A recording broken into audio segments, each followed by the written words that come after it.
NB The following contains spoilers for Star Wars The Force Awakens and speculation over The Last Jedi. If you were wondering what director Rian Johnson might bring to this Star Wars universe, at least in visual terms, well, go out on a limb and say it's easy to see in the latest, full trailer for The Last Jedi. There's a grubby, oily quality to his vision of the galaxy far, far away. Luke's lightsaber looks battered and old. The variant form of AT-AT striding across the planet Grey look like weathered, battle-scarred war machines. Even the chrome detailing on Kylo Ren's fancy helmet looks scratched and tarnished. It's all in stark contrast to J.J. Abrams' The Force Awakens, who brought a Spielbergian warmth and playfulness to even the more desolate corners of the planet Jakku. Then, there's The Last Jed's distinctive black and red color scheme, a fitting palette for the sequel trilogy's darker midsection. In interviews, Johnson has talked in general terms about what we can expect from Episode 8, and for anyone who saw The Empire Strikes Back, the trajectory's a familiar one. This is the part of the story where new complications are introduced and characters are tested to their limits. As Johnson once said, and we're paraphrasing here, The Last Jedi will show what happens when characters like Rey, Finn and Poe Dameron have the stool kicked out from under them. As we've seen in previous footage, The Last Jedi picks up pretty much right after The Force Awakens. The bad guys Kylo Ren, General Hux, Captain Phasma have scrambled away from their doomed Starkiller base to join the First Order and their supreme leader, Snoke. Rey has followed a map to a remote region, where Luke Skywalker lives on the lonely planet, Ahch-To.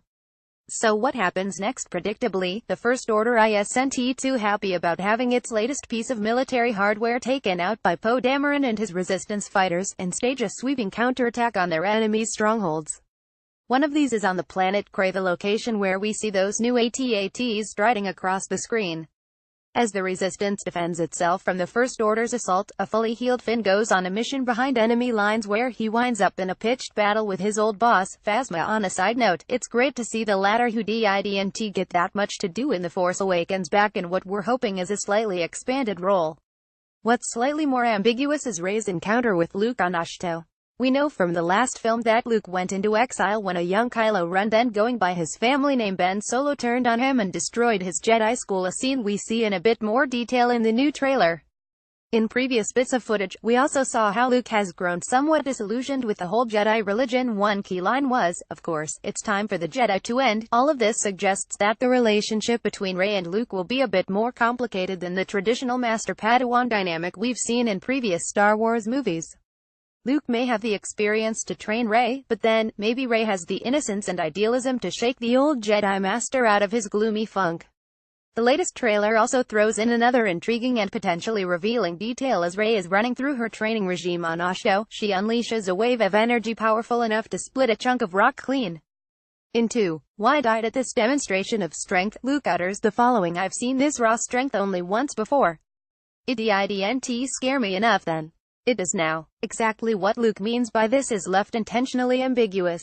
When was the last time he saw that raw strength? Was it when he fought Vader in The Empire Strikes Back, or, more likely, was it while he was training a young Kylo Ren? Whoever he was referring to, it opens up the possibility that Rey's power isn't necessarily drawn from the light side of the Force. Rey's origins are another of the sequel trilogy's mysteries, and this sequence could be the latest hint that she's not related to Luke Skywalker, as was widely suspected, but someone more sinister.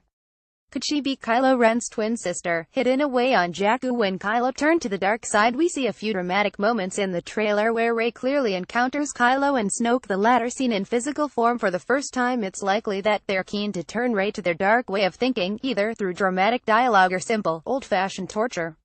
The promo's last few seconds, Rey saying, "I need somebody to show me my place in all of this," apparently to Kylo Ren, hint that she's at least mildly tempted to see what the dark side has to offer. Our pet theory that Ahch-To, with its original Jedi temple and the remains of a Force-sensitive tree, contains all kinds of secrets about the Star Wars galaxy's religion.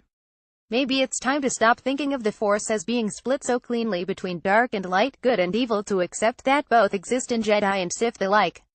It's just a case of striking the balance.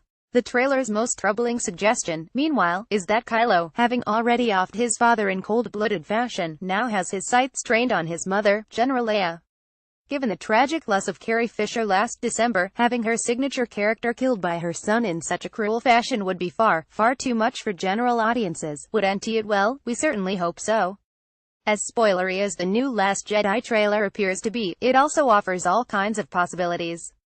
Maybe Kylo will have a last-second change of heart when zeroing in on his mother, and make an abrupt turn to the side of goodness and light. Maybe Luke's cynicism and the lure of her own power will draw Rey to the dark side. Maybe those little porgs will breed on the Millennium Falcon and take over the entire galaxy. All we can say for now is that December can't come soon enough.